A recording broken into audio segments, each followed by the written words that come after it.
जो कॉनमारी मेथड है वो ये बोलता है कि आप जब भी डीक्लटर और ऑर्गेनाइज करें, हम्म। आप चीज़ों को ये 5 कैटेगरी में डिवाइड करके और ये कैटेगरी वाइज स्ट्रक्चर ही फॉलो करें। ओके। यानी कि सबसे पहले क्लोथ्स करें, ठीक है। फिर बुक्स करें, फिर पेपर करें, फिर मिसलिनियस आइटम करें और लास्ट में इमोशनल आइटम्स पे जाएं। इनको आप स्टेप बाय स्टेप बता सकते हैं कि कैसे डी क्लटर किया जा सकता है?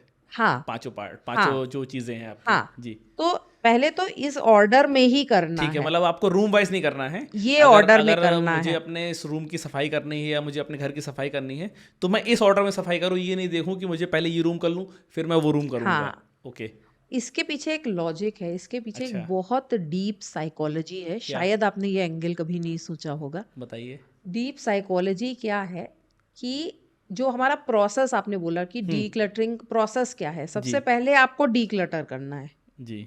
फिर आप ऑर्गेनाइज करेंगे। ओके।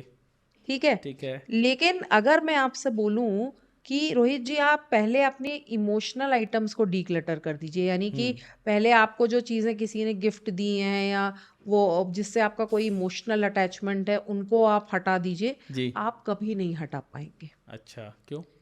क्योंकि वो सबसे डिफिकल्ट चीज़ है डिसीजन अच्छा, लेना। राइट। लेकिन जो क्लोथ्स हैं वो हम्म। सबसे इजी होता है डिसीजन हाँ, लेना। बिल्कुल। तो अगर जब आप इस ऑर्डर में जाते हैं हम्म। तो आप अपनी डिसीजन मेकिंग स्किल्स को स्टेप बाय स्टेप स्ट्रॉन्ग करते चले जा रहे हैं।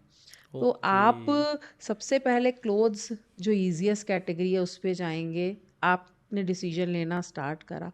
फिर आप बुक्स पे जाएंगे, हम्म। थोड़ा आप और मेंटली प्रिपेयर होंगे। फिर जैसे जैसे आप कैटेगरी वाइज जी। आगे बढ़ते जाएंगे, हर एक कैटेगरी का डिफिकल्टी लेवल बढ़ता जा रहा है ओके। और आप अपने आप को मेंटली प्रिपेयर करते जा रहे हैं अनवांटेड चीज़ों को हटाने के लिए। ओके।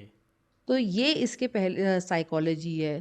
तो जब आप हम्म। लास्ट में इमोशनल आइटम्स पर पहुंचते हैं तो इमोशनल आइटम्स तक पहुंचते पहुंचते आप अपने आप को इतना प्रिपेयर कर चुके होते हैं कि उसमें भी जो ऐसी चीज़ें हैं जो आपकी लाइफ में कोई कंट्रीब्यूशन नहीं कर रही हैं, हम्म। आप उनको हटाने के लिए रेडी हो गए होते हैं। मतलब आपका कहने का मतलब ये है कि अगर जैसे पहले मैं कपड़े अलग कर रहा हूँ, फिर मैं बुक्स अलग कर रहा हूँ, फिर मैं मिसलिनियस चीज़ें अलग कर रहा हूँ, तो उसके बाद फिर जब मैं इमोशनल चीज़ों को अलग करने पे आऊँगा तो मेरा माइंड मेकअप हो जाएगा। Yes, yes. ओके। और इसीलिए इस हाँ। पर पूरी जो कॉन्सेप्ट होता है इसको मैं इसीलिए ये कॉन्सेप्ट लाइफ चेंजिंग होता है। ओके। क्योंकि अगर आप देखें चाहे वो एक एंटरप्रेन्योर हो या कोई हम्म। भी मिलीनियर्स बिलीनियर्स, हम्म। उनकी सबसे बड़ी स्किल क्या होती है जो उनको लाइफ में आगे लेके जाती है? Decision making skills. राइट। वो लाइफ में बहुत राइट समय पर राइट डिसीजंस लेते हैं। हम्म। लोग प्रोक्रेस्टिनेट करते हैं, लोग बाकी और चीज़ें करते हैं, क्यों? क्योंकि वो डिसीजन ही नहीं ले पा रहा है। तो एग्जैक्टली। जब आप मटेरियल चीज़ों पे डिसीजन लेना शुरू कर देते हैं हम्म। तो आप लाइफ के और एरियाज में भी वही पर्सन बनते चले जाते हैं और ओके। इसलिए ये मेथड लाइफ हम्म। चेंजिंग या ब्रेक थ्रू आपको देता है।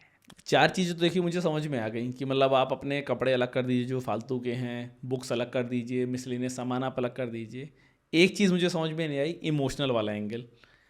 अब जिन चीज़ों से आप इमोशनली अटैच हैं तो उनको आप किस तरीके से डी क्लटर करें, कितनी चीज़ें आप अपने पास रखें, कितनी चीज़ें आप अलग कर दें, ये कैसे आप डिसाइड करेंगे?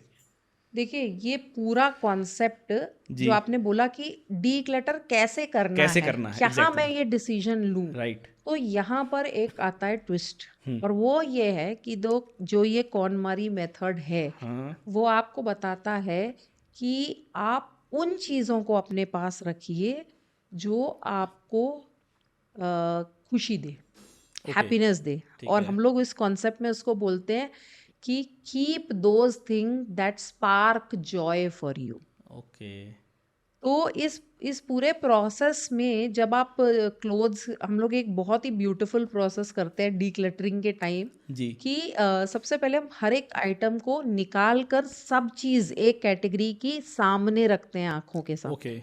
ये फर्स्ट स्टेप है। अच्छा, पूरा सामान निकाल के। सब निकाल कर सामने रख लेना है। ठीक तो है। वार्डरोब अगर आप कर रहे हैं तो ये नहीं सोचना कि आज इस सेक्शन का ही सामान निकालें, नहीं, हम्म। सब कुछ आपकी आंखों के सामने होना चाहिए। ठीक है। ये सबसे बड़ा स्टेप होता है। क्यों? हम्म। क्योंकि बहुत सारे लोगों को इस टाइम पर ही एक बहुत गहरा रियलाइजेशन होता है कि मेरे पास इतनी सारी चीज़ें हैं मगर मैं इनमें से खाली 20% चीज़ों को यूज़ कर रहा हूँ। राइट। और ये रिसर्च है। रिसर्च कहती है कि लोग अपने 80% कपड़ों में से खाली 20% कपड़ों को ही यूज़ करते हैं। फैक्ट है, मेरे साथ भी ऐसा ही होता है। तो ये सबसे इम्पोर्टेंट स्टेप है। तो जब आप चीज़ों को अपने सामने रखेंगे तो पहला रियलाइजेशन यही होगा कि अरे इतना कुछ है मेरे पास। और दूसरा, जब आप डीक्लटर करना स्टार्ट करेंगे तो आप अपने आप से हर समय यही हर आइटम पे ये सवाल पूछेंगे कि is it sparking Joy for me और नॉट। क्या ये मुझे हैप्पीनेस जॉय दे रहा है या नहीं। ओके। तो आप देखेंगे कि लोगों को ये रियलाइज होता है कि वो बहुत सारी चीजें खाली ऑब्लिगेशन के लिए कर रहे हैं लाइफ में, अच्छा। खाली रखने के लिए रख रहे हैं हम ये चीजें। कि मेरे पास है, हाँ, मुझे इसकी कोई रिक्वायरमेंट नहीं है। और ना ही ये मुझे हैप्पी कर रहा है। छोटा सा एग्जाम्पल देती हूँ। आप चीजें खरीद लेते हैं सेल में, हाँ, बिल्कुल। डिस्काउंट्स में, by one get one free में, लेकिन क्या आपको एक्चुअल उसकी जरूरत होती है? नहीं होती है। नहीं होती, एग्जैक्टली। तो आप उसको ले तो आए, फिर आप घर आए और आपने देखा कि या तो इसका मटेरियल नहीं अच्छा है या इसकी फिटिंग नहीं अच्छी है, लेकिन आप उस समय डिसीजन ही नहीं ले पाए कि ठीक है इसको मैं हटा दूं या डीक्लटर कर दूं।